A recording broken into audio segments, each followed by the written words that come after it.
বাঙালির তো 12 মাসে 13 পার্বণ, সেরকমই একটা পার্বণ হলো পৌষ পার্বণ। এই পৌষ পার্বণ পালন করা হয় পৌষ মাসের সংক্রান্তির দিন।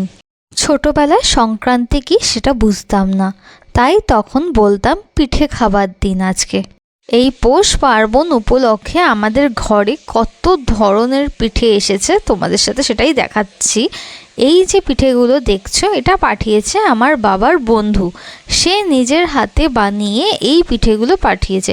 পাটিসাপটা আরেকটা নামটা ঠিক আমি জানি না। আর সে এই কৌটোটাতে 1 কৌটো ভর্তি পায়েসটা এত সুন্দর, এত ক্রিমি লাগছিল, অসাধারণ ছিল পায়েসটা।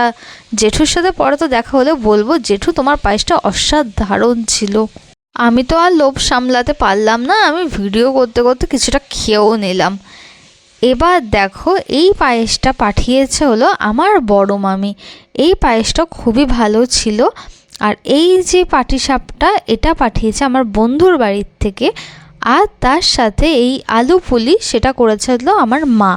কিন্তু এত দিতে হবে একে তাকে, তার জন্য কম হয়ে গেল। আর এই যে নলিন গুড়টা আমি নিয়ে এসেছিলাম শান্তিনিকেতন থেকে, 1.5 কেজি নলিন গুড়। যেহেতু পিঠেটা কম হয়ে গেল, আরও অনেককে দিতে হবে, তার জন্য মা আবার আলু পুলি করা শুরু করলো।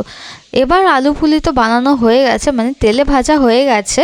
এখন কড়াইতে গুড়টাকে আর কি রস করবে, রসের মধ্যে এই পুলিগুলোকে সব ভেজাবে।